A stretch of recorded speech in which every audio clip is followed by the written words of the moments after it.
What's the average size for a home? Sorry, What's the average size of these pipes for a home? I think it's three-quarter. Like- Three-quarter. All right. Welcome, everyone, to the City Council meeting for Monday, August the 11th. If we can have a roll call, Madam Clerk, to establish quorum. Terry McClung, I'm here. Harry Meyer, Here. David Avanzino, Here. Rochelle Moyer, here, Steve Holofield, Here. Susan Gruning. Here. All right, if we can stand for the Pledge of Allegiance. Pledge allegiance to the flag of the United States of America and to the republic for which it stands, one nation, under God, indivisible, with liberty and justice for all. All right, our first order of business is a public hearing on the increase of the wastewater rates. So this public hearing will convene, and we'll take people as they signed up to speak on this subject. Is there anyone here to speak on this subject? Please come up and state your name and address for the record, please, sir. Ferguson Stewart, 7 Harvey Road. I'm here to talk about the wastewater rate increases, but one of the things I want to do a little review in time. On September 10th, 2024, Zane Lewis of McClellan Engineering came, the sky is falling, is basically what he said. Says, council should anticipate failure on every piece of infrastructure related to the sewer and water system. That didn't happen, did it? Okay. So I'm not saying it might not happen, but it didn't happen. So the improvements that we're talking about that we did do, and the reason why those failures didn't occur, I think, and I believe, it's because of Simon Wiley and his team. We've been taking care of that water system for well over 100 years. We know how to do that. We don't need the state dictating to us how we take care of that water system. So that's the first thing. The second thing basically is that per the EPA, they're saying the average water usage per household is 300 gallons a day. That would be 9,000 gallons. I want you to think about that. 9,000 gallons for a family in Eureka Springs with the current rate structure or the increased rate structure. I want you to think about that. Okay. Also, something as I reviewed and talked to our legislators, there was an amendment to Act 605, Section 3. If recommended rate increase the provider rate by 50% or more from the fiscal year before the rate study was completed, the provider may phase in the rate increase over 2 years. So you don't have to do this immediately. I don't care what you think. This is what it says. You have a 2-year period after 1 year prior to the rate study being received. Now, the other thing is, I'm going to put my engineer hat on. So one of the things about engineering study is that all studies may be wrong due to factors like small sample sizes, low statistical power, publication bias, and something lead to a high rate of false positives that in the estimation process. Most studies indicate around 30 to 65% of incorrect assumptions. 30 to 65%. This is our first rate study. I think you ought to kick this to the can. The rate study you currently have, kick it to the can and basically have them, every 5 years you're going to have to do one. So every 5 years you're going to do a rate study. You're about ready to do another one. So let's just kick this first one to the can, because one of the reasons was another expert you got here is Michael, your finance director. He came and he said something interesting at your last budget meeting. I didn't expect to start seeing money not going out as much because the water loss rates have been decreased. So please look at that water loss rate and recovery of water. Thank you for your time.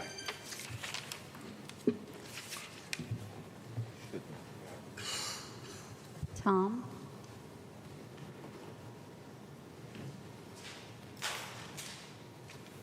Can't hear. Did you call my name? Tom? Yeah, I'm Tom Mitchell. I'm a longtime resident here. I live here by choice. I worked all over the country. And I was just want to let you know that the high average medium age in Eureka Springs is 52. I'm just retired. I'm at 70. So I'm on a fixed income.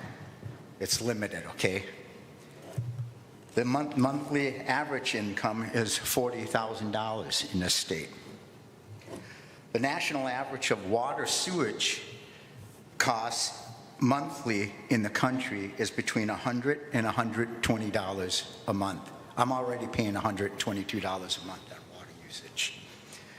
Okay, my son in Pennsylvania, he pays the same right now, $120. My other son that lives in Edina, Minnesota, pays about $130. So we're right now at national average. You raise it anymore, we're going above. Okay, we get 750,000 tourists a year in this city, and there's 2,200 people, as you well know, that live here. So I'm just wondering, is there some way, I know you don't want to drive people away, but is there a way of sharing this cost? Because for me, it's going to be the same thing. I've already cut water usage. I've already stopped watering, so I'm just going to have to start letting my garden and my lawn go. And if that's what you want in order to save some money and not use this much amount, we'll just start letting plants die. No more flowers, no more, because that's my only option at this point, is to try to cut more water. And that will also affect our real estate resale, because every time if you to sell a house or to move, you have to give a water bill. My neighbor next to me, not more than about 2 years ago, moved in and said, my God, the water bill is so high. That was 2 years ago, and they moved out. They left. They sold the house and moved. We are at a very high average for water for this small town. And that's about all I have. I like to see more studies and more different things set in place to try to figure out how to change this. Grants is only a small fool here to say that they just put 44 million Walmart did into the Ozarks Opera. Is there any way we can probably do something to change this and at least stretch it out? Because as you all know, the last few years we've all been hit with higher and higher bills. And my only choice is, if this keeps to go up, is I guess I can leave the city eventually. So thank you very much.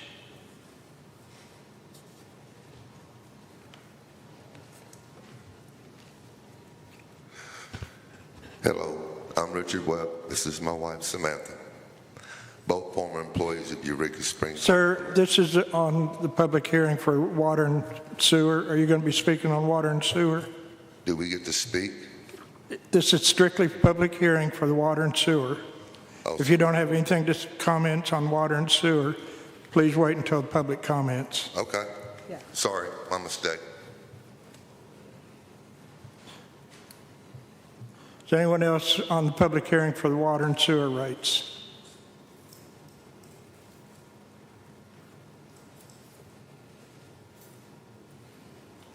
Going once. All right, if there's no one else for water and sewer on the public hearing, we will close this public hearing on the water and sewer. So, all right, our next item of business is get a motion to approve the agenda, please. Motion to approve. Second. All right, I have an item that I'd like to add, and that's a discussion for a budget workshop date. To put that on the bottom of the agenda, please. We had a hard time doing that over the phone. I think if we can do it in person, we can get that taken care of. Mr. Mayor, Yes, sir. also like to add vacant buildings as an issue, topic. Okay.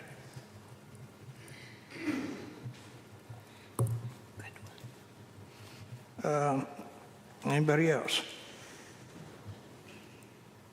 All right, get a motion to approve the agenda as amended. Motion to approve. Second.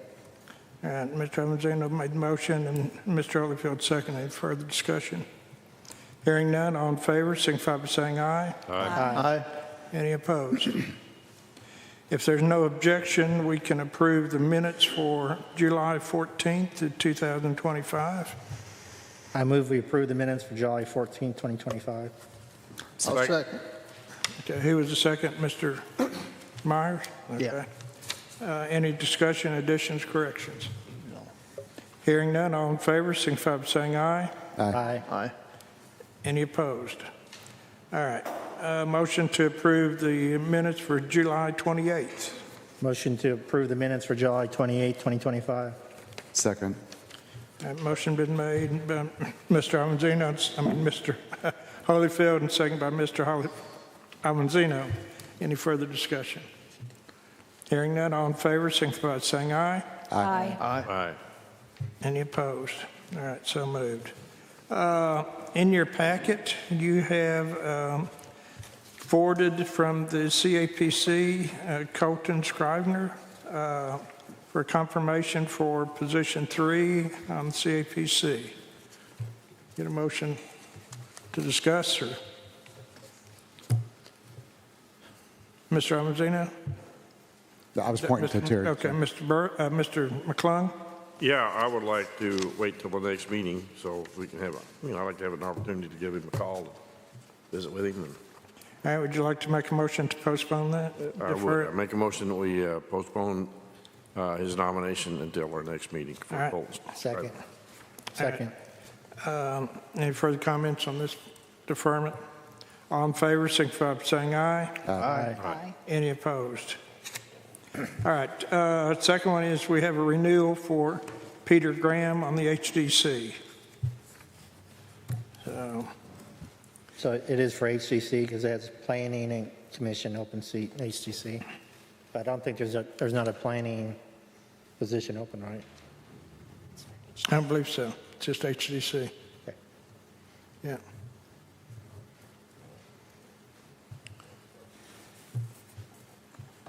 So do I get a motion on this? Mr. Graham has been on the the HCC and planning and zoning before, Yes. and he left town briefly, came back, so he resigned, but now he's back and bought a house here in town. So if y'all want to wait, that's fine with me, but, I'd like to talk to him. yeah, okay. All right, get a motion to defer? Motion to defer till next meeting. Second. Okay. And the other one is Cemetery Commission for Douglas Beard. I nominate Mr. Beards for the Cemetery Commission open position. Second. Okay, any comments? All in favor for Douglas Beard for the Cemetery Commission, signify by saying aye. Aye. Aye. Any opposed? So moved.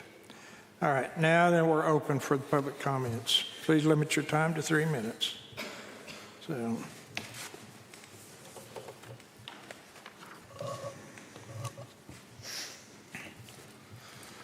Hello, I'm Richard Webb. This is my wife, Samantha, both former employees of Eureka Springs Hospital.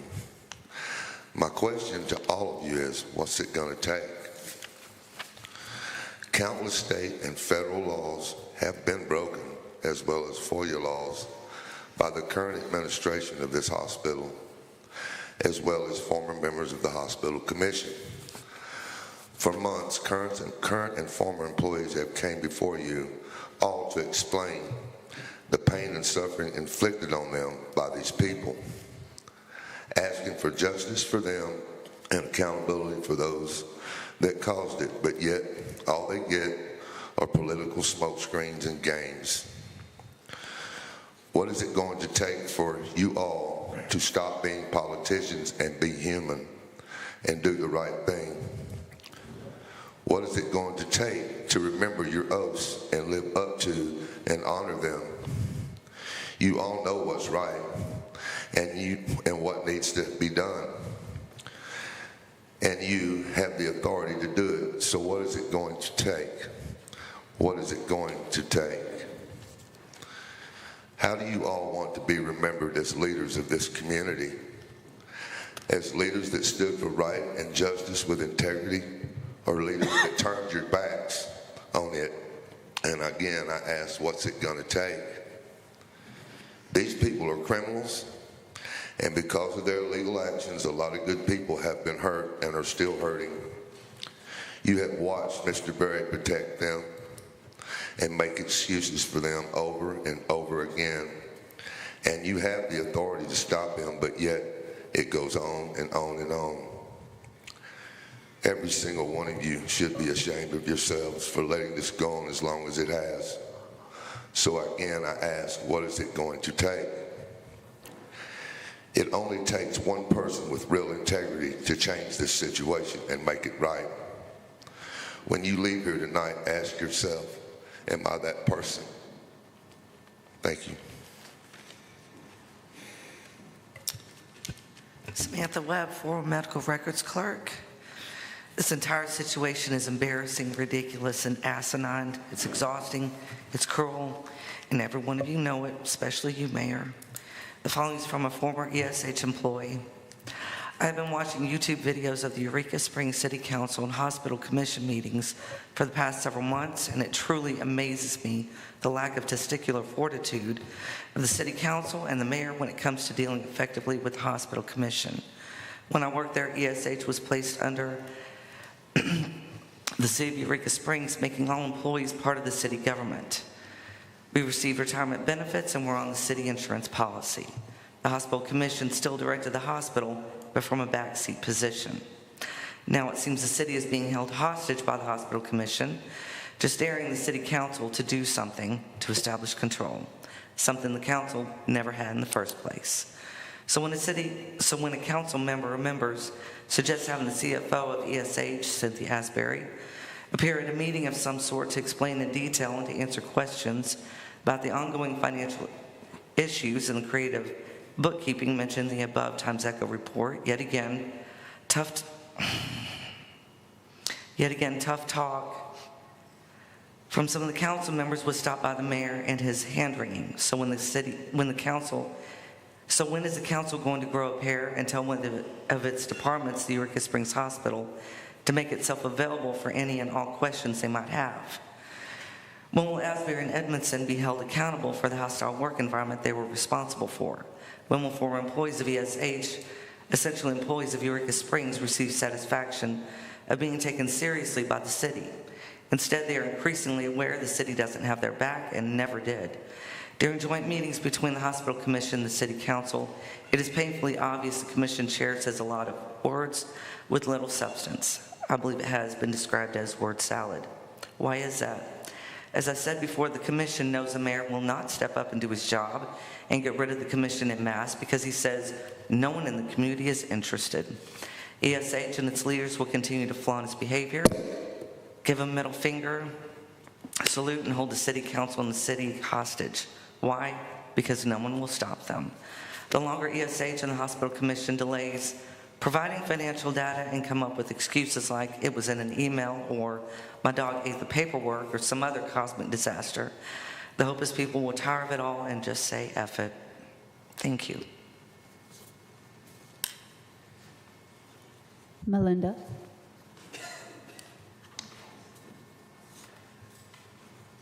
That's all the comments? Is that all the public comments?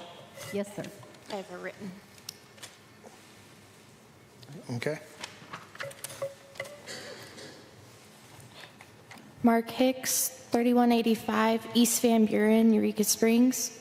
11 p.m. Monday night, I had a minor household accident and was taken to the Eureka Springs Hospital ER. Leaving with 17 staples on my leg and a smile on my face, I cannot say enough good things about the entire staff involved in my treatment and care that night. Each and every one of them truly made a scary situation into a comfortable one. Eureka Springs Emergency Room and Hospital are valuable and needed here in our community. Thank you for being there for me, Mark Hicks. All right. Anybody else?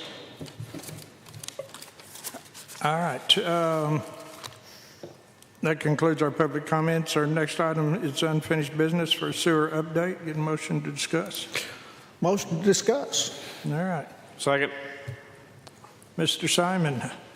Hello, Mayor and Council. So since the last council meeting, I'm going to try to make this quick because we got Zane coming up here. We cleaned out the Exxon lift station, which is the one over there by White Oak. One of the pumps was, it sheared a pin and the shaft spun in the impeller.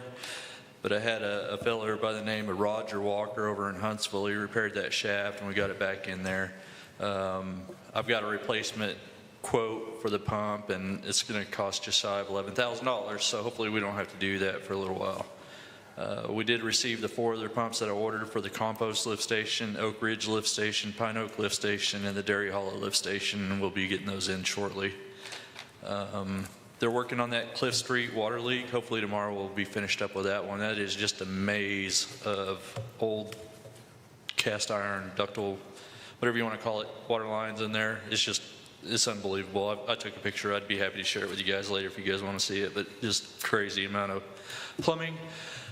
Other than that, water updates. Ran the water loss report, and we are down to 30% water loss. So when I took over back in 22, we were at 60%. We're down to 30% now. So the guys are doing a great job over at Public Works, and I can't thank them enough for the work they do. Stand for any questions. Mr. McClung? Yeah, the lift station there behind, what's that called, Eastgate? The Whiteley, yes. Is that the same one as below the nursing home, the old nursing home? No. Yes, that's correct. Oh, it is. That's one that services the old Ramada and all that, right? The what? The old Ramada, well, I call it that. Yes. Okay, so that's instead of. It needs a pump. That pump is $60,000. Yeah, but you were able to repair it. No, that was the Exxon one, the one on the other side of the highway, over by the water tower. Yeah, all right. I thought they were two different ones. Okay. Yep. That's what I was just, yeah, okay. So are you going to put a smaller one in there like you talked about, or? We're working on flows right now. I'm supposed to meet with Jack Tyler Engineering this week. He's bringing a flow meter out. That pump runs for barely 2 minutes in a 24-hour period. I mean, there's very little run time. There's hardly anything going into it. So we're looking at downsizing those pumps. And I'm hoping that we can match the pumps to the pumps that we, in the future, that we put into the Exxon lift station on the other side of the road. Those are the only 2 pump stations that we have that are 480 volt. And if we can match those up, then I could keep one spare pump on hand versus 2 different ones, especially when one of them $60,000. So I guess my question is, if you go with a smaller pump and say that the old motel property, has a project that goes in, whether it's apartments or, nightly accommodations, whatever, and it would have the need to replace that pump with a larger pump, would that be the city's expense? no, it would not be the city's expense. It'd be the builder's expense. But there's a gravity line that goes down that road. So as long as they build higher than the road, they won't need a lift station. There's a gravity line that goes where? Down that road that goes back to the brewery, back to the nursing home. The old Western Sizzling is on a lift pump. I don't know where that's at. Well, it's a couple of. They might be on a private lift station. I don't know who they're. Yeah, they have their own lift pump that goes out to the highway. They But had there's to a put gravity in. line that goes down the middle of that road. There is. 100%, yes. It goes from the brewery to Van Buren. Okay. Yeah. I don't remember that ever being put in, but if you say so, I don't remember seeing that ditch. Yeah, there's manholes going down that road. But we could always talk about that outside of council. Yeah. Okay. So, yes, ma'am. Yeah. How many lift stations do we have? We have a total of 7 in the city. And how many need replaced? How many pumps? Well, I have 4 right now that we're putting in. These pumps are about $2,000 a piece, and then I have 2 that are 480 volt. One of them's $11,000 approximately, and the other one's about $60,000. So of the 4 that need to be replaced out of the 7, are any of them new that have already been replaced? Yeah, I've replaced already a handful of them over the last 3 years. I don't know, 4 maybe, I'm not sure. Okay, well, that doesn't add up. So if you had 4 that were replaced, and you need 4 new pumps, that's 8, not 7. We'll also have lift stations at the sewer plant that aren't accounted as part of that and Okay. different things, so. Is this part of the whole plan here? For the sewer. That's something separate. That's separate. Okay, but still all water that Every are... lift station has 2 pumps in it. Okay, but I guess I'm getting to, when we talk about rate increases and everything, it's, people don't see it that way. They look at it as what's in my bill. No. Okay. But that's not in the study, not in the plan that the McClellan has prepared, is what I'm saying. When you pointed, you said, is it in here? I And hear said, you, no, it's but we're not. still paying them, Oh, absolutely. We're paying for the pumps, yes. the pumps, in McClellan too. Yeah, it's 2 different projects. Yeah, okay. But you answered my question, Simon. Thank you. Yep. Yes, sir? These pumps are pretty old, aren't they? Yeah, so the one over there that we pulled off and repaired over at the Exxon, there are no parts available for it. It's obsolete. I think it's original at lift station, which was built back in the 90s. So luckily, the fabricator was able to fix that shaft and that impeller and get it going for now, but it's just a matter of time. Sure. That's what we're up against, is a whole bunch of old infrastructure that we're repairing and Right. replacing. Anybody else? All right, Simon, thank you very much. Thank you. All right, that brings us up to our new business and McClellan Engineering Report. Get a motion to discuss. So move. Second. All right, I think Zane's here and going to walk us through. Good evening. Thank you for having us here this evening. Excited to get to update you guys on the progress we've been making down at the wastewater plant project. We've just turned in some construction permit documents to the health department and to DEQ.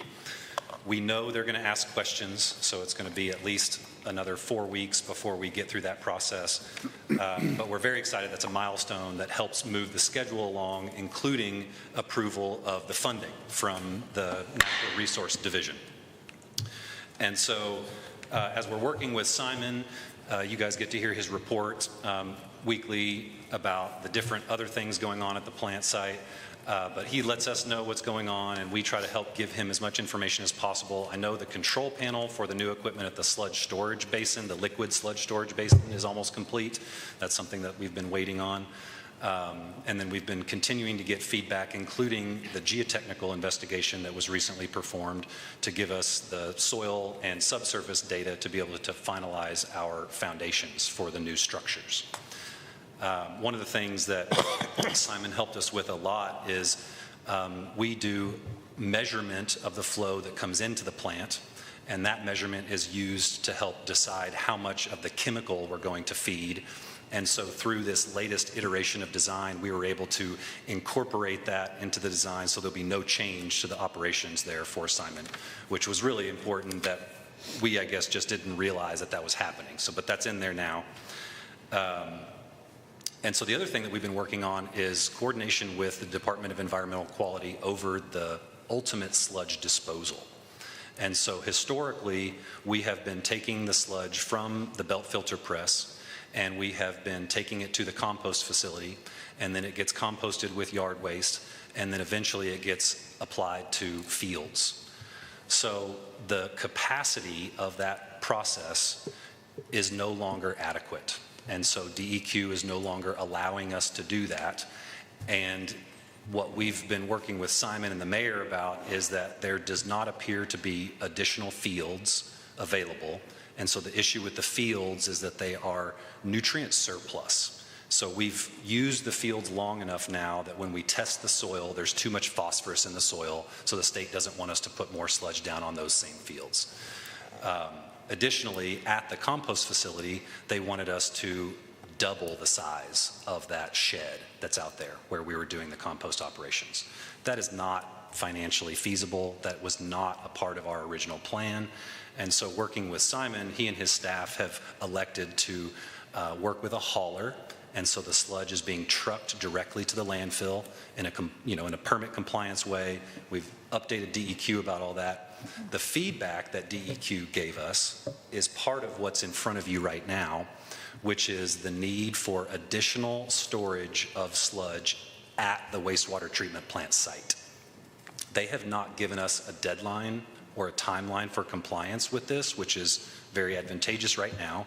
I don't know if that will come later in a letter where they tell us that it needs to be implemented by a certain date. But what we've prepared for you for consideration is an application for grant funding to build some additional storage, which would be a roof, like a shed covered storage area where you could put roll-off containers full of sludge that has come off the belt filter press, and then it would be enlarging the existing area where the belt filter press is currently sitting to make room for a larger roll-off to fit into that building. What DEQ tells us is that this is where they want us to go, and so we do not currently have an alternative. We just know that they want us to do this, and by applying for the grants, we believe that we have the best chance of trying to get some free money for this. The grant funding cycle for the Natural Resource Division, so the same group that we're getting our primary loan from for the screen and grit facilities, they also do grant awards. They do that at their November commission meeting, And so the most important thing for the schedule of that right now is the document that is the project priority list, the PPL.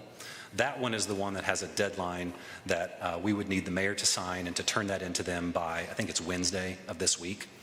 The rest of the paperwork, there's a couple of additional weeks, but we just assume get it all in, and then it takes them time to run through and get that list certified and posted, and then basically that puts us under consideration for the grant funding.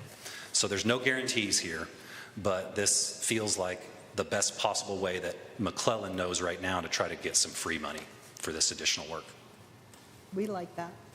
Yeah, it's, I believe you guys are much more in position than most of our other clients to receive grant funding, both because of your existing loan project that's ongoing, as well as just the overall situation, with number of customers and size of the utility and so forth. So we definitely think that it's a good effort. And then to clarify on the budgeting, so right now McClellan is working from the existing contract that we have with y'all for design services. We're a little over halfway through that, but we are well beyond halfway complete with design. So we feel very confident that the budget for the contract is going to have no problem getting us to completion of design. And then the loan funding that we've been granted from ANRD to pay for the construction, there is also anticipated funding within that loan to pay for any additional engineering services that occur during construction. And so typically what we would recommend you consider is that when we receive the bids from the contractor and we're able to look at the number and make sure that it fits in the budget, make sure that you guys are comfortable with that price and want to spend that money, then McClellan would also present to you our fee for the services to manage that construction project during the duration of the construction. And basically, we have not finalized this conversation with the mayor yet, but there is from part-time services to full-time services, depending on how often you want us to be out there watching the contractor work. On this project, I think we would be more than comfortable with some version of a part-time inspection. Obviously, if we got a contractor that we had some concerns with, we might want to be there a little bit more often. But on these types of projects, normally we're about half-time inspection, and so that can also be a bit of a money savings.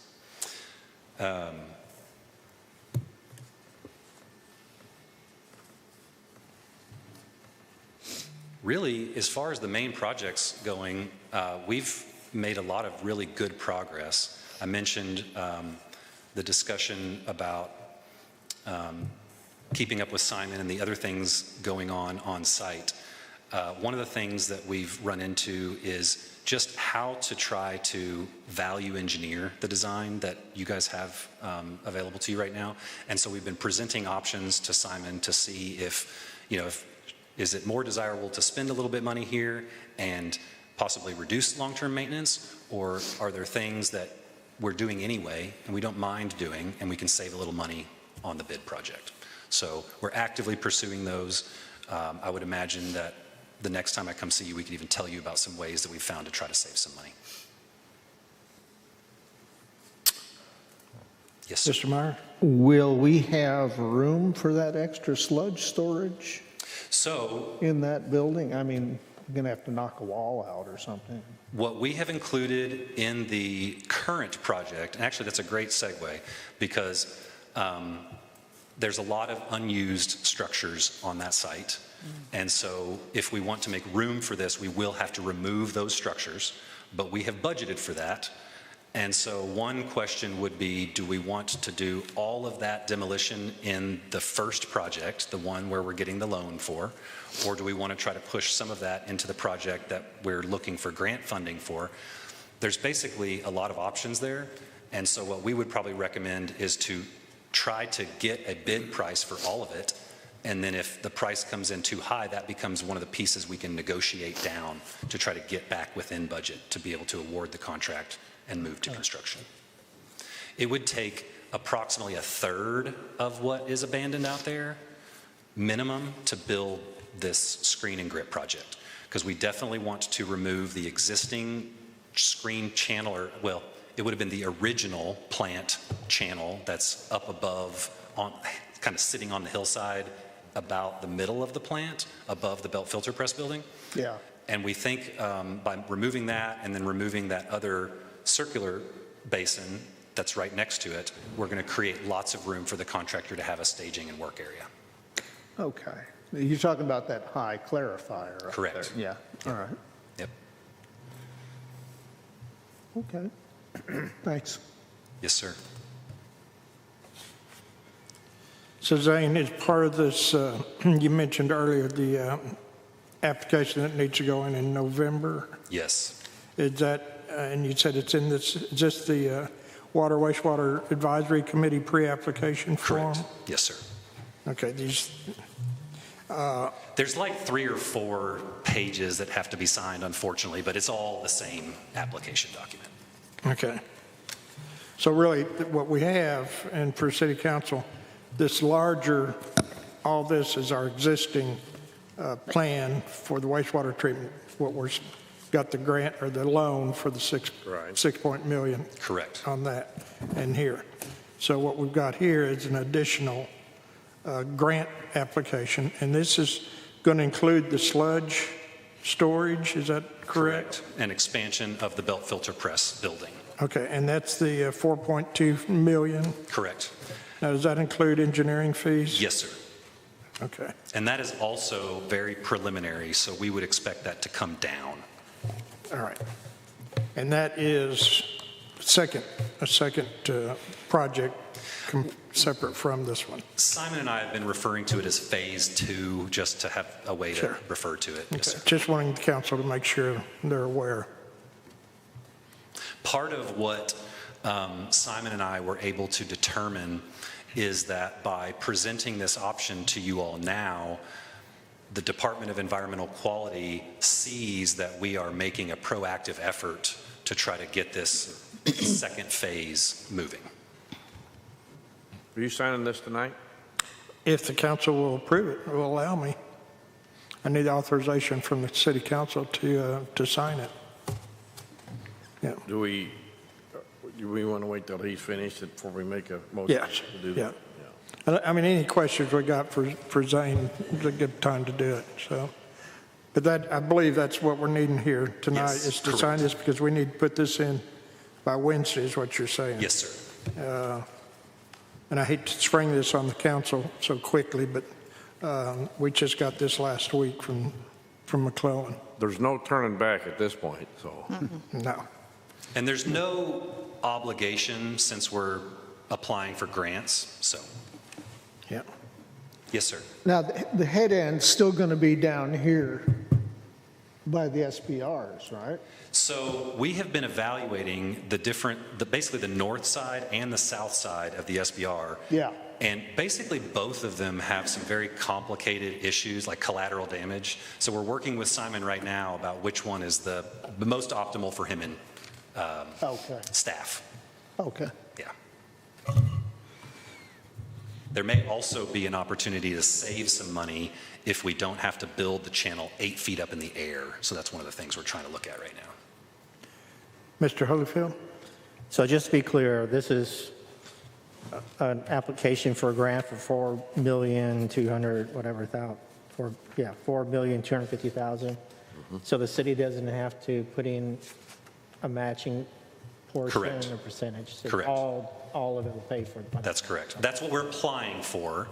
I have been aware of other projects where they will award a grant contingent upon some skin in the game, but they would tell us that ahead of time, and we would have a lot of time to consider that. And hopefully what we're doing in this first phase, they would consider that since they've loaned us the money for that. Exactly. Yeah. I really think this puts us in the best. Because, I mean, it's, you know, we're into it for $6 million, even though we're using there as a loan. That's right. That is skin in the game, isn't it? That's it. A lot of skin. Yeah. So, yes. Are we done with? Well, if you have any other questions for him. I see all kinds of stuff I want to ask questions about, but I'll save them and talk to Simon about them, okay? That sounds great. We can definitely follow up. Okay. Mr. McClung?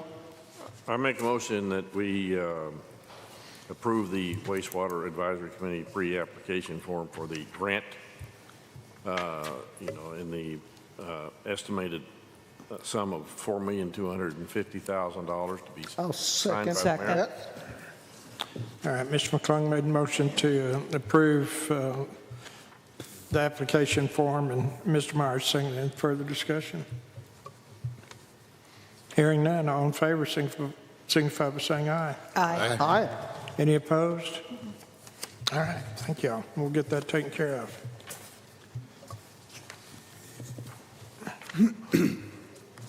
Okay. Get a motion to discuss the ordinance increasing the water and sewer rates. Motion to discuss. Second. All right. Who wants to go first? Ms. Grunning? So I'm a little conflicted with this, and the reason is we've had some rate increases. Was asking, on average, what meter size does a typical home have to know, like, is it about 3/4? Like, say, my home. What was Simon, the you want to come up here? I typical don't size? think it's 3/4. I think it's probably 5/8, but I may be mistaken. What's my house, Simon? Yeah, your house is probably a 5/8 meter. We have a lot of 5/8s. The majority of our water accounts are 5/8. Like the overall majority, big majority of the city is 5/8. Okay, thank you. Yes. I do know that everything is old in Eureka, and Simon, your team has done an awesome job at keeping the leaks up. However, you have the roads and other areas too that you need to maintain. So I know you're stretched thin, and I know that we don't want winter to come and have our pipes burst on us and people be without water. So that is a concern. We talked about a while ago in the council meeting about sharing the cost of this water, or having a workshop to talk about other ways, maybe to help pay for the increase of the water without having it come to our 2,002 whatever residents picking up the cost, considering the tourism that comes through here. I kind of would like to know where we were at with that. I don't remember anything else being brought up about it. Can I touch base on this, Mayor? Real quick? Sure. Okay, so this is Act 605 and Act 925 compliance stuff that we have to do. So Okay. these rates will have to be passed The additional that we're going to meet on with the committee is regarding other funding sources, revenue streams that we might be able to do to get even more money than what the Act 605, the rate analysis told us. If we don't pass the rates of the Act 605 and Act 925 rate studies, then our city will be found to be financially dysfunctional or in That's the a good deficit. point. Yes. And to further go ahead on that, we finally got 5 people who've agreed to be on the committee to study alternative rates. And including with that will be, Mr. McClung will be sitting on it, representing the city council, Simon, and also Michael. We've got a large water rate user, a small water rate user. We got 2 citizens, and then we've also got a business person that has a large business in town to help. But one of the problems is that even if we decide to vote for a sales tax, which is the common thought that was brought out, that's not a sustainability, because that's only going to give us, X amount of money until the student or the city or citizens decide they don't want to pay it anymore, and they can get another referendum and take it off. So that's not a sustainability financing. Right. It does help us do a lot of work, like Simon mentioned, which we can do. But this Act 605 is a sustainability act that we will be self-supporting and self-sufficient. Yes. Based on our water usage that will pay for future improvements of the water plant and sewer lines, if I'm not mistaken. Is that the water and sewer? Yeah, that's absolutely correct. Who's on that committee again? Beg your pardon? Who's on that committee again? I didn't say who it is, but it's Randy Wolfenbarger. So that's a business. Colin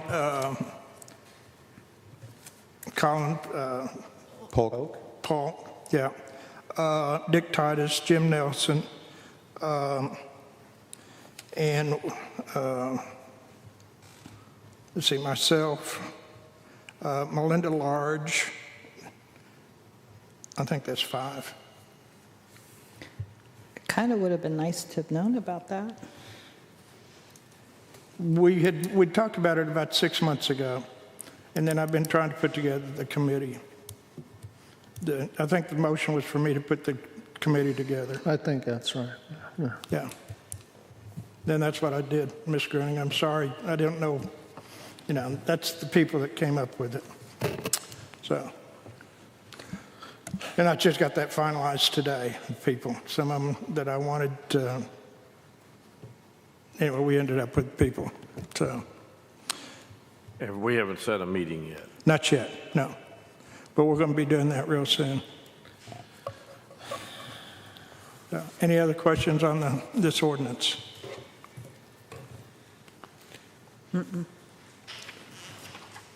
Mr. Myers? Actually, I'd just like to make an observation that, the legislature passed this Act 605 because many cities like Eureka had gotten behind in their maintenance of their water and sewer plants because, of course, it is not popular to raise people's rates and do those things. And so they mandated it so that our sewer plant will be up to snuff and we're not polluting the people downstream. That's something that, we like to be green here. Well, we don't want the water to be green, so. Mr. McClung? Yeah, I'd like the general populace to know that we got to pay this bill too. We live in the city and don't like the idea of raising the rates any more than anybody else does. The state's, put us in a catch-22 that we haven't really got a choice. It's no consolation, but it's happening all over the state. We are not alone in this situation. Numerous towns and cities are having to go through this because they're in the same boat. things are old and inadequate and breaking apart, and it's the state ultimatum. But, you know, I wished I could say something that would make it a smooth transition, but there is nothing. Ms. Green? And another comment too, it's like Simon said with the Act 605, you kind of have to do it to stay within the regulations for the state of Arkansas, so. I think it's also noted, and Simon, you can help me out here. I asked Simon to do a survey of cities, and I sent it all to the city council. Hopefully y'all looked at that and noticed that while our rates are going up, there's a lot of other communities that the rates are very, very high, a lot higher than what Eureka Springs are doing in northwest Arkansas. And that's not a justification or rationalization or anything, but it's still saying that we're trying our best, and with this rate study, to keep the rates down as much as we can. And I don't know whether the city council realizes it or the public, but the largest water consumer in the city is the city. We have to pay the same water bill at the same rates as Inn of the Ozarks or the Crescent Hotel. Any of the larger water users, we got to pay that same water bill. The sewer plant uses a lot of water. Sewer plant is a lot of water. So. Any other comments, questions? Well, I'd like to ask Simon, how do our rates compare to others in the area? Yeah, that's a great question. We're pretty much in line with a lot of the communities, but there, like the mayor said, there's a lot that are really high, where their base rate is almost $80 for water, and similar for the sewer side of things. We've kind of jumped the gun a little bit with the Act 925 that the state's mandating on the sewer side. It's not due for a little while, but we need the funding for that sewer plant for the big projects. That's kind of why we went ahead and started working on that. When I submit all the paperwork and these ordinance is adjusting these rates, I'll be able to satisfy both of those requirements to the state on both sides. Some of the cities, you know, their water bills have to be over $200. And, you know, I know we heard people talk today about paying really high water bills, but our average water bill going out is just barely over $50. And not only is that water, but that's sewer and trash. And trash, I think, accounts for a lot of the bills that people don't realize. I think they're paying more for trash than they are for their water or sewer. But yeah, we're really not sitting too bad in comparison to a lot of the communities of our size in the Northwest Arkansas area.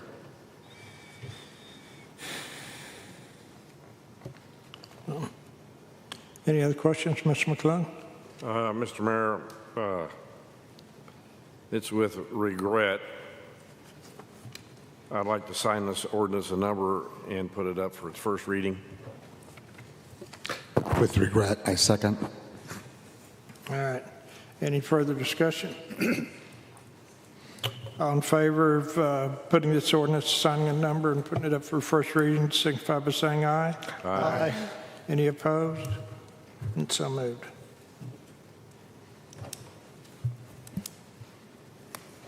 Assigning ordinance number 2371, an ordinance increasing the rates for water and wastewater usage.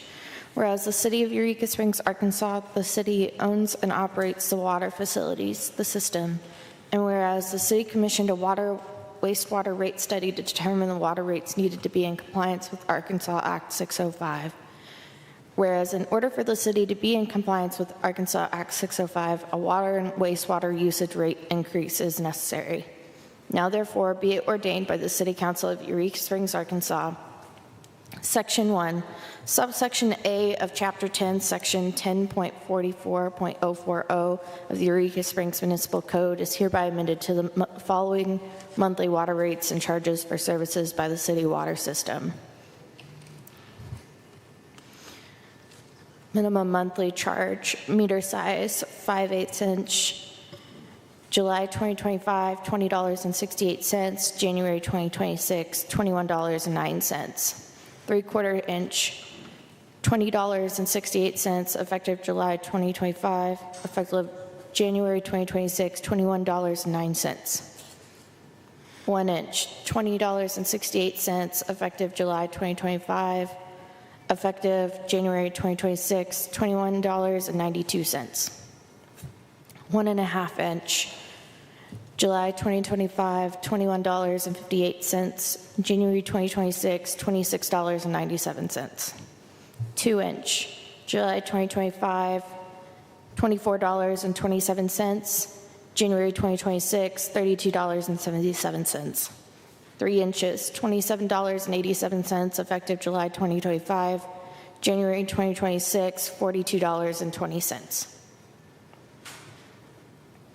4 inch, July 2025, $30.57. January 2026, $51.96. 5/8 inch outside, $41.35, effective July 2025. Effective January 2026, $42.18. 3/4 inch outside, January 2025, $41.35. January 2026, $42.18. 1 inch outside, July 2025, $41.35. January 2026, $43.84. 1.5 inch outside, July 2025, $43.15. January 2026, $53.94. 2 inches outside, July 2025, $48.55. January 2026, $65.54. 3 inch outside, $55.74, effective July 2025. Effective January 2026, $86.33. 4 inches outside, $61.13, effective July 2025. Effective January 2026, $103.92. Usage per 1,000 gallons, 0 to 2,000 gallons, 50 cents. Effective July 2025. Effective January 2026, $1. 2,001 to 8,000 gallons, July 2025, $11.09. January 2026, $12.02. 8,001 gallons and over, July 2025, $11.37. January 2026, $12.32. 0 to 2,000 gallons outside, July 2025, $2. January 2026, $2. 2,001 to 8,000 gallons outside, $22.28, effective July 2025. January 2026, $24.04. 8,001 gallons and over outside, July 2025, $22.84. January 2026, $24.64. Subsection A, Section 2, Subsection A of Chapter 10, Section 10.16.040 of the Eureka Springs Municipal Code is hereby amended to the following monthly wastewater usage rates and charges for services by the city water system. Wastewater rates. Minimum monthly charge, meter size 5/8 inch, July 2025, $19.80. January 2026, $21.80. 3/4 inch, July 2025, $19.80. January 2026, $21.80. 1 inch, July 2025, $20.70. January 2026, $23.80. 1.5 inch, July 2025, $20.70. January 2026, $23.80. 2 inches, July 2025, $23.35. January 2026, $30.35. 3 inches, July 2025, $26.95. January 2026, $40.45. 4 inches, July 2025, $29.65. January 2026, $48.90. 5/8 inch outside, $39.60. January 2025. January 2026, $43.60. 3/4 inch outside, July 2025, $39.60. January 2026, $43.60. 1 inch outside, July 2025, $41.40. January 2026, $47.60. 1.5 inches outside, $41.40. July 2025, January 2026, $47.60. 2 inches outside, July 2025, $46.70. January 2026, $60.70. 3 inches outside, July 2025, $53.90. January 2026, $80.90. 4 inches outside, July 2025, $59.30. January 2026, $97.80. Usage charge per 1,000 gallons, Block 1, 0 to 10 units, $1, July 2025, January 2026, $2. Block 2, 3 to 6 units, July 2025, $11.14. January 2026, $13.54. Block 3, excess, July 2025, $11.42. January 2026, $13.88. Block 1, 0 to 2 units outside, July 2025, $2. January 2026, $4. Block 2, 3 to 6 units outside, July 2025, $22.28. January 2026, $27.08. Block 3, excess outside, July 2025, $22.84. January 2026, $27.76. Section 3, Chapter 10, subsection 10.44040A, and Chapter 10, subsection 10.16.040A of the Eureka Springs Municipal Code as amended hereby shall remain in full force and effect. Section 4, that the provisions of this ordinance are separable, and if a section, phrase, or provision shall be declared invalid, such declaration shall not affect the validity of the remainder of this ordinance. Section 5, that ordinances and resolutions and parts thereof in conflict herewith are hereby repealed to the extent of such conflict. Section 6, the rate increases effective July 2025 shall be reflected in the next monthly billing or as soon as increases can be implemented. The rate increases effective January 2026 shall be reflected in the monthly billing of February 2026. All right, Mr. McClung. Motion to approve ordinance 2371 on its first reading. Second. Mr. McClung made a motion to approve ordinance, what was it again, 2371? On first reading, Ms. Myers seconded. Any further discussion? Hearing none, all in favor signify by saying aye. Aye. Aye. Any opposed? All right, so moved. Mr. McClung. I'd like to go ahead and make a motion that we suspend the rules and read ordinance number 2371 for its second reading by title only. Second. Motion been made and seconded. Any discussion? Oh, Yes, sir. the effective date, July, it's probably not going to be in July. That was made for that last. Do we need to change it? It would be retroactive if it is. I think Michael, Simon.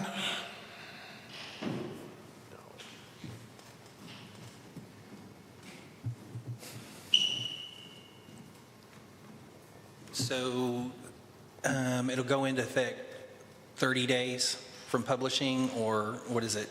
If they pass the emergency clause, it would be immediate.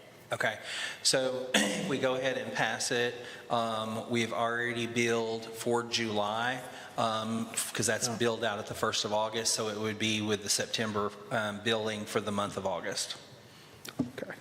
Okay.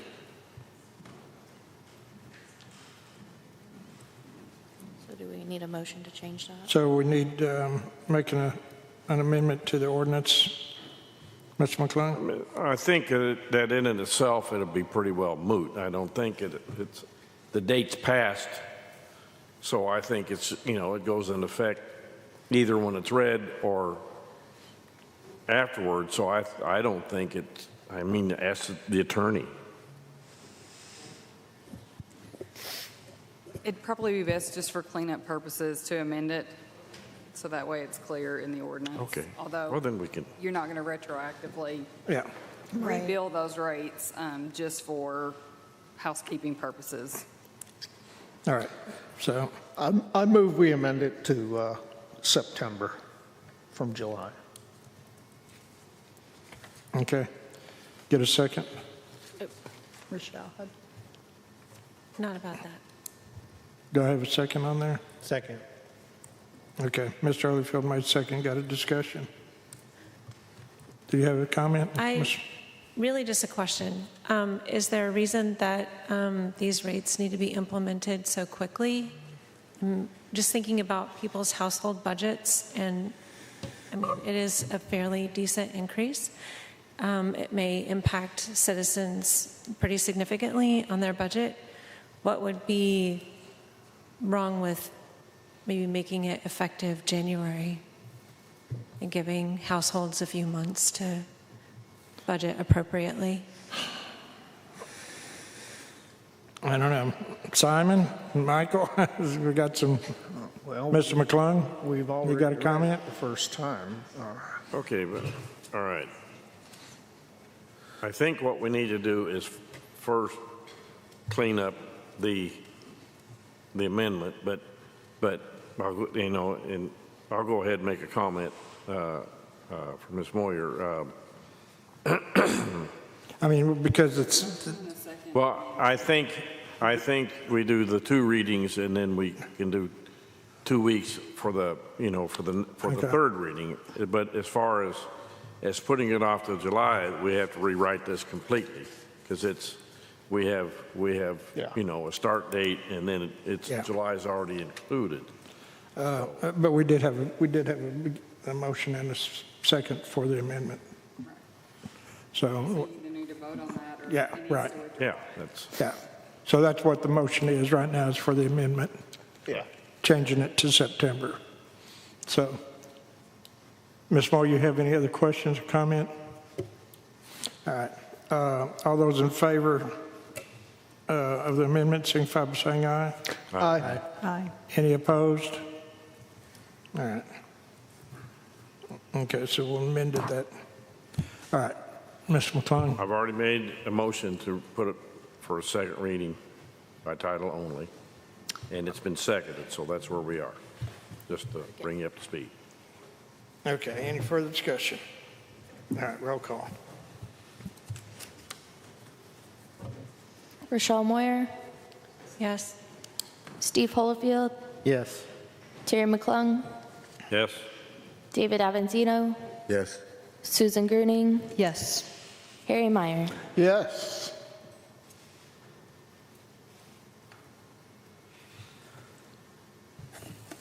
Ordinance number 2371, an ordinance increasing the rates for water and wastewater usage. Mr. McClung? Make a motion, we approve ordinance 2371 on its second reading. Second. All right, Mr. McClung made the motion to approve ordinance 2371 on second reading. Mr. Myers seconded. Any discussion? Hearing none, a roll call? Susan Gruning, Yes. David Avanzino, Yes. Harry Meyer, Yes. Terry McClung, Yes? Rochelle Moyer, Yes. Steve Holofield. Yes. Okay.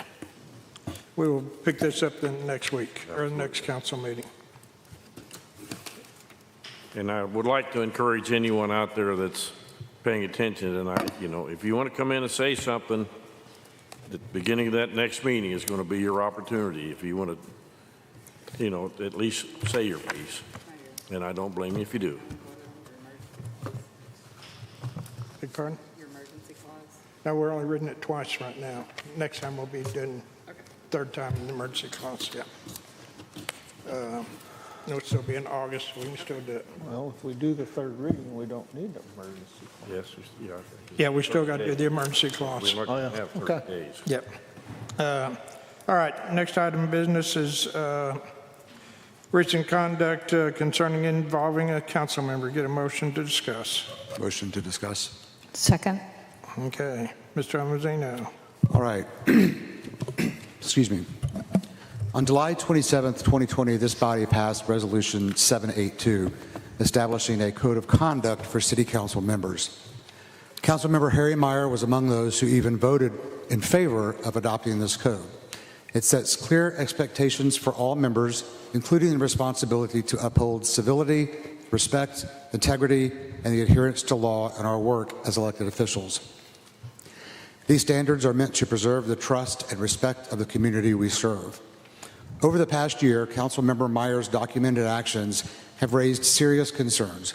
Number one, sending numerous text messages to the building inspector targeting a private citizen trying to leverage his position for personal disputes. This matter was reported by the local press. Number two, shooting his own dog within city limits in violation of City Ordinance 7.24.010, which prohibits the unlawful discharge of firearms within the city limits. This incident was also reported by the local press. Number three, striking a neighbor with a personal vehicle during an altercation. This individual later addressed the council during public comment, and this issue is currently being handled by the Arkansas State Police, which will likely be taken up by the prosecutor's office. Number four, engaging in intimidation of another neighbor, including tampering with property to gain parking access.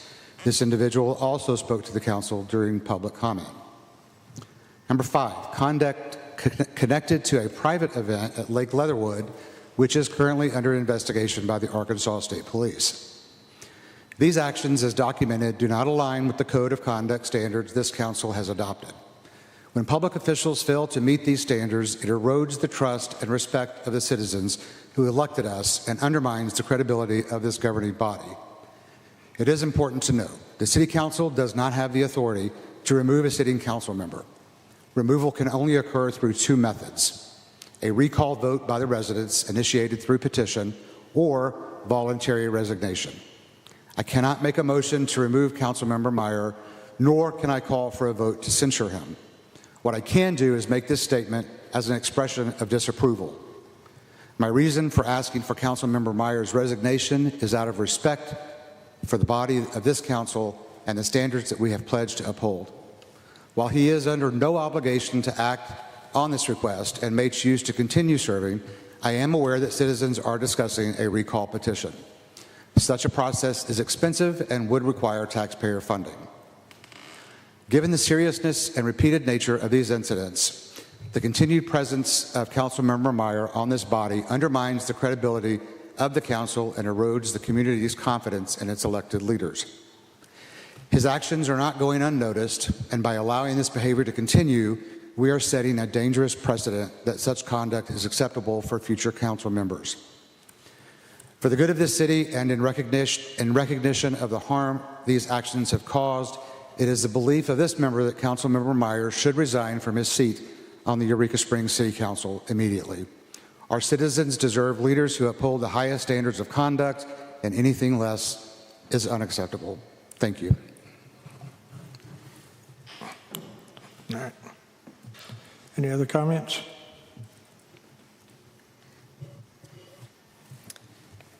All right. Hearing none, we'll continue on then. I have a comment. Yes, ma'am. I just wanted to agree that the demonstrated behavior by Mr. Meyer does erode the confidence of our citizens in the council as expressed in comments to me. So, okay. that's all I have. I didn't hear you. I wanted to say that I also agree that the demonstrated behavior by Mr. Meyer, as stated by Avanzino, does erode confidence in citizens for this council, as stated by their comments to me.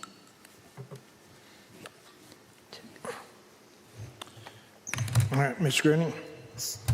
I can't say I disagree. It makes it awkward in here. So I give David a lot of credit for coming forth with that. I did have my neighbors really upset about the dog shooting within the city. Some of the other things I wasn't aware of, except what was brought to us from city, from the comments made.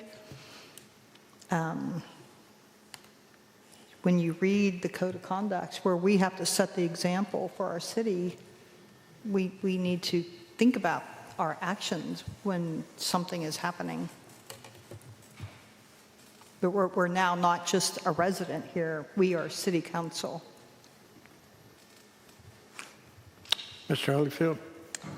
Yes, I worked for the police department in Austin for 20 years, and as a professional, I never abused my position, asked to get out of speeding tickets, anything like that. To me, like here, we should be setting an example for the community of being more than upholding the law, upholding the conduct of a professional. And I don't think abuse of power or abuse of your position is really inexcusable. I'm not saying that happened here. I don't have proof that that did happen. But I want to put out there that I take this position very seriously, and I think most of us do, that we should be setting an example for community, not trying to do less or get away with something. So, Mr. McClung? I might as well throw in my 2 cents as well. I don't want to make any comment on anything that he did that, is under an investigation by a policing authority. That's, I don't think that's our place. Let that be worked out, and then, a decision I can make my opinion known at that time. But until then, and as far as the dog goes, it's unfortunate, but if you've had pets and you grow up in rural areas, and it's not uncommon to dispatch your own animal. It's something that has been done for years. But we're not in a rural area. Pardon me? We are not in a rural area. We are within a city. Well, he was within the city limits. I understand that, but it's still, he was. I'm just Wait, pointing that out. Let's not back talk. No, Mr. McClung has the floor. We'll just leave that where it is. That's my opinion on that, and that's where I stand. So, yeah, we all make mistakes in behavior as far as that goes, and so, I've done it too. So I'm not going to be throwing stones in that direction. But as far as the other, it's let the legal system work it out. Anybody else? Any further comments? If not, then we'll consider this item closed. Next item is wanting to set up, I know we had tried to set up several dates for our hospital budget meeting, and I'd like to see if everybody can get a calendar out or something and see if we can come up with a date to meet. I know Ms. Moyer was out of the country, and somebody can throw out a date. So just in full disclosure, I'm a college professor, and every semester my hours change because of the classes that are offered. So this semester, Monday, Wednesday, Friday, all my classes are they start at 8:30 and they end at 3:45, which makes it quite difficult. I have to rush to get to a regular scheduled meeting on Monday, Wednesday, Friday for the council. I don't see there being any issue with pre-scheduled meetings, but for things like this, Tuesdays, Thursdays are really the only thing possible for me right now, and I apologize for that. But Tuesday and Thursday, I can make myself available. The rest of August, I'm going to be flexible on Tuesday, Thursday. Or after 5 on Monday, Wednesday, Friday. Mr. Meyer? I prefer the evenings. I think if we're all available in the evening, and I think that's the best time for this.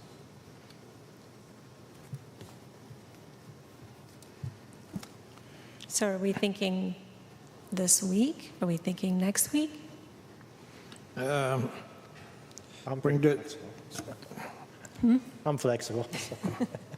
When you say evenings, you're talking about 6 o'clock, or I'd like to keep this, if we can, at 4 o'clock, because we're trying to get the hospital employees possible too. So, hate to bring them in, so, if we can do it 4 o'clock on a Thursday or something. This coming Thursday? Yeah. Or we can do it, I'm going to be out of town the following Thursday, but we could do 4 o'clock on next Tuesday, the 19th. 4 o'clock Tuesday would probably be the best. That would give us 2 hours. Huh? Give us 2 hours before the parks meeting. Yeah. Does anyone have a problem with this Thursday? I have a You do? minor surgery, Okay. so. Yep, but okay. What about Tuesday? I can call in, then my daughter has a surgery in Wichita. No, I mean the following Tuesday, the 19th. My daughter has surgery. Oh, and I'll be in I'm Wichita. sorry. Yeah, no problem. About the 21st. I will be with her all that week. Oh. But then I can call in, though. You can set up a Zoom call. I can also do this Friday if we wanted just to. How about Saturday morning? Did you say Saturday? Yeah. It's the day. Who cares? We're going to get it done or we're not going to get it done. We're going to do Friday, 4 o'clock. Friday, 4 o'clock. The 15th? Yes. I will try. It's a cataract surgery. I don't know how I'll do with these lights here, but I'll have dark glasses, so. I sure hate to miss Ron. What is the date that you're available? But I'm out the following week, so if I have to be here, I would say either Friday or Saturday, 15th or 16th. Like I said, I should be fine Friday. I'll just have to wear my cute glasses. Okay. You'll be cute in them. Look good.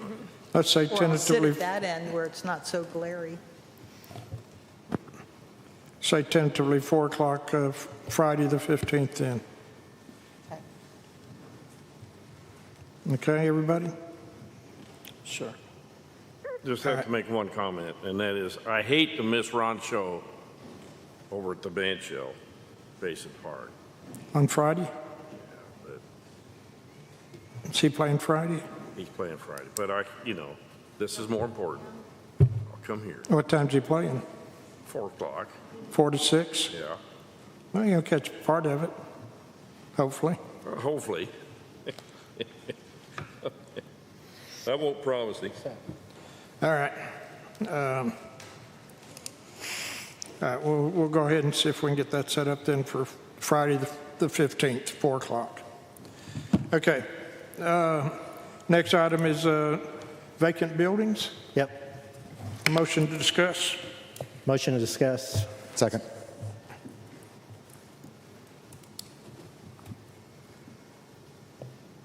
Go for it. Go for it. Okay. I don't expect to solve this tonight, but I've had people contacting me with concerns about vacant buildings in town. And we just had this fire last week of a vacant house over here just above the funnel shop. That house had been vacant since I've lived here 12 years. It looks like it's built in the 70s, a brick, wasn't that old. I don't know why it was vacant. I don't know who owns it. It had been vandalized over and over again. Every time I walked by, the windows were broken out more and more. Other people in the community contact me worried about vacant buildings next to them. They've been sitting there for years. I think it's ironic that we have a low-income housing issue in this town, and then all these buildings are sitting here empty. Another person in the community suggested one solution is called a vacancy tax, where if a building's sitting empty for more than 28 days, you can put additional tax on the building, and that would motivate owners to either sell it, fix it up, rent it, do something. It's happened, I researched it, it's just happened in other states. I don't know if it's ever happened in Arkansas. That's just one suggestion. I don't know what we can do, but I've lived here 12 years, and you can go walk all over town and go, that house has been empty, that house has been empty, that house has been empty. It's amazing how many buildings in town, these houses are just sitting there. I don't know who owns them. I know when I was on HTC, when we tried to send out the flyers about this is your responsibility in a historic district, tracking down the addresses to owners was a difficult thing. Somebody in Oklahoma, the post office box, owns this lot or this house, and they never would respond to mail or anything. But there's somebody who's paying the taxes. But I think this is an issue, and we have citizens concerned that vagrants are breaking into these buildings and living in them, and then they're catching them on fire, and their house could be burnt, and definitely will reduce their property value living next to a house that vagrants keep breaking into and living there and causing problems and stuff. We went to a meeting last week with Main Street America, and they asked us what we're doing about our vacant buildings in town, our commercial buildings. And they actually brought up the idea of vacancy tax that's used other places for a building that someone emptied out and just sits there for years with nobody renting it out and nobody doing anything with it. I know sometimes the cases are someone dies, the kids inherit the building. I know there's one house on Spring Street happened. I've heard this is what's happening in one of the buildings here in town. The kids inherit it. They all start arguing about what to do with it, how much to sell it for. They can't decide, so it just sits there and sits there and sits there. Also, these buildings, these are historic buildings, a lot of them, and we had that saying in HTC, demolition by neglect. If you let it sit there long enough and you don't keep the roof up, it starts leaking, it starts deteriorating, buzzards move in there like we had over here in one house, and to the point it just falling down. And then they come to us wanting to tear them down because they just let it sit there for years and do nothing. Again, I don't expect this is a problem we're going to solve tonight, but I like to at least start that discussion to see if there's something we can do as a city to address the number of vacant buildings and houses here in town. Mr. Meyer? I lived in Yellville, and I went back to visit some friends there, a friend who's on the Yellville Development Corporation.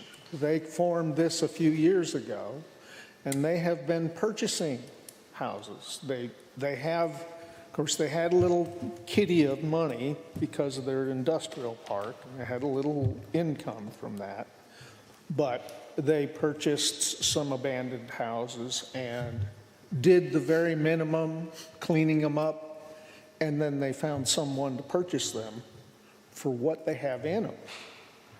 Only they have to sign a contract that they will do some repair within X number of days or years and fix them up. And it's working. It's working well over there.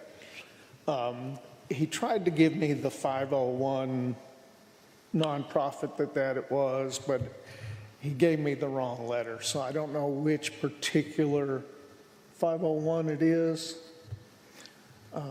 It's a 501 K3 or something like that. But I tried to look that up and couldn't find it. I'll try to get a hold of him again, but it's a good idea. I'd just like to ask the citizens, anybody out there has any ideas, please contact me and contact us. Let's start a discussion about this. Good idea. And move forward. I'll research as much as I can and see what their options are. I'm sure other towns have dealt with this as well. You would think with the price of real estate in town going up so much, these buildings wouldn't sit there empty forever, but they do. I mean, there's a dozen places. I've lived here 12 years. They're still empty. They've been empty when I moved here. So, yeah, thank you. Well, we can have our city attorney look into one of them, seeing if we can. You probably have tools to deal with this. I don't know that a vacancy tax is one we should look at.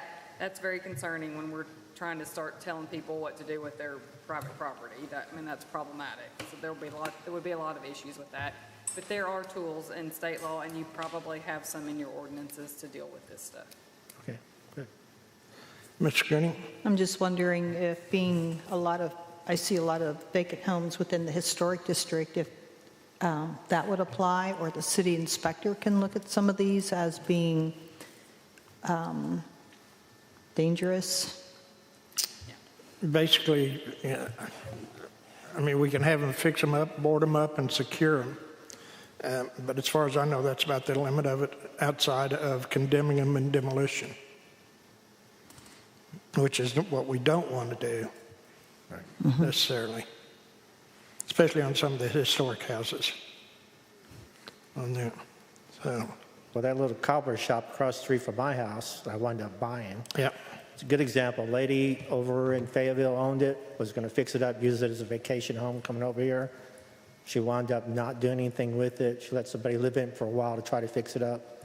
And then, like 15 years after she bought it, came to the city, can I tear it down? Because it's not livable anymore. The time when she bought it, it was livable. By the time she decided she wasn't going to do anything with it, she wanted to tear it down. And then you almost had to rebuild it. Yeah. Yeah. Yeah, there are things we can do. We can start working on that. Cool. All right. Any other questions, comments? All right, hearing none, then that reaches our conclusion for the agenda for this meeting.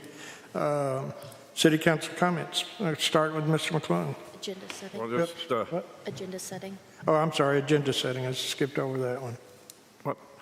So, all right. We're just talking about agenda settings now, so if there's, So, go ahead. okay, so the weather is extremely hot, as we know, and extremely dry, and just asking, especially smokers, to watch where they throw cigarettes, or everybody in town be cautious. I'm still seeing tourism, though, so that's always a good thing. I do have issues of sidewalks coming to me. I've talked to Simon about it, especially on Benton, the area that's becoming overgrown. So there's some lodgings up in that area, and I have neighbors that walk down Benton quite a bit. I know it's the responsibility of the homeowner to keep them clean, but who backs up to Benton? You know, that there's nothing there. At the top of Benton there is, and I've never seen anybody out there cleaning it up, but it's becoming a pretty stressful situation, particularly for those that live up by me. So I forgot to mention last time that I did go to Shakespeare in the Park. It was really good. I don't know if anybody else went. It was, again, a hot evening, but it was fun to watch. And then with it getting, I think, slow in town with school starting, just to remember to support our locals. That's all I had. Mr. Holyfield? CAPC workshop this Wednesday, the 13th, 6 p.m. here in the Odd. Our regular meeting's the 27th, 6 p.m. I think the agenda for this workshop is, again, talking about funding requests, trying to fine-tune the procedures for funding requests for the commission. And the cemetery tours go on 11 o'clock on Saturday, as I've been saying for months now. So, How's that going? How's the cemetery tour going? pretty good. We had several people time. Mr. Avanzino? I don't have anything. All right. Ms. Moyer? I wanted to respond to some comments made at the recent hospital commission meeting. Asking for information on the financials is not continuing to, quote, dig to find something. And we're not, from my perspective, quote, auditing the commission per se. It's not personal, and I think this reflects a misunderstanding on the intention of myself and this body. It's our responsibility to ask questions and to verify information.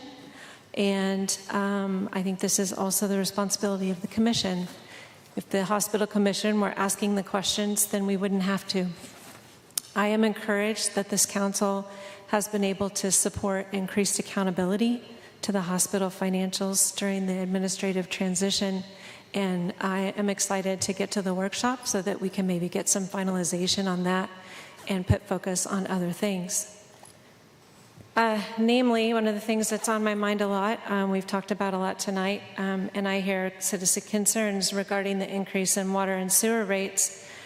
Securing other methods to finance the much-needed repairs and updates to the aging infrastructure is my priority, and I believe is this body's priority.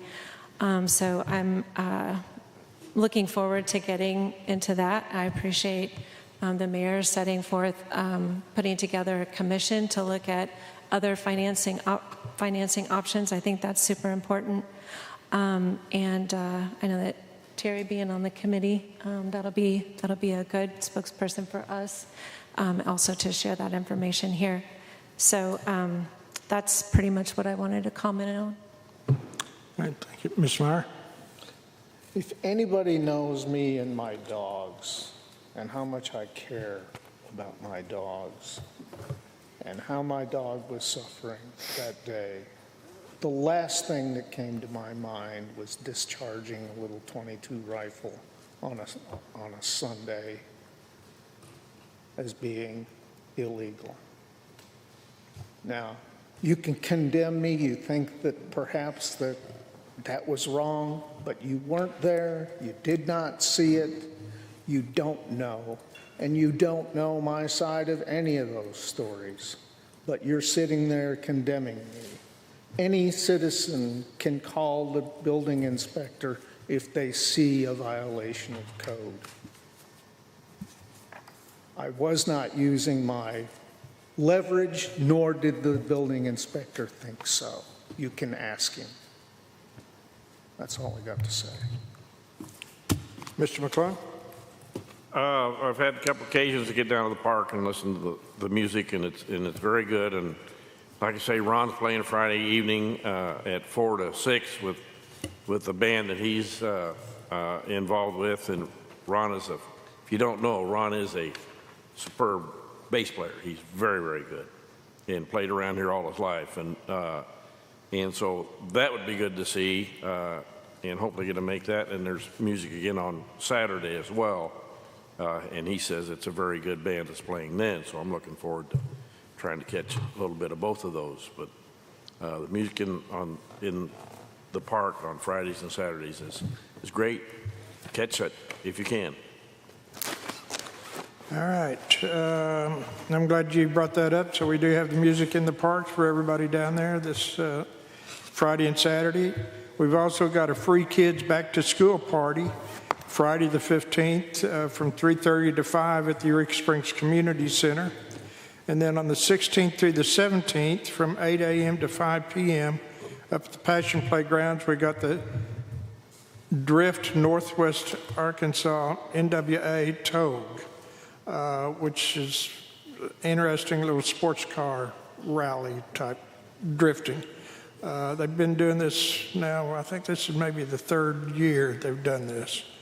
And then the 16th, we got the Jukebox Live in Basin Park with the top 40 hits from soul, rock and roll, and country pop, and on Saturday from 6 to 8. 33rd Annual Volkswagen Weekend, Friday, October 22nd through 24th, and the parade will be August 23rd at 3 p.m. And this begins at End of the Ozarks. And then also on the 23rd, we have the Ozark Euro Rally, which is a German car show. And that's going to be up at the Passion Play from 8 a.m. to 2 p.m. on the 23rd. And then the Basin Park Concert Series, Treja Vu, Friday the 22nd from 4 to 6. And Basin Park Concert Series, Dandelion Heart, Saturday the 23rd. So even though it's warm and hot outside, we got some activities going on. So show up and have fun, and I'll take a motion to adjourn. So moved. Second. Okay, all in favor? Aye. Aye. Stand up and leave.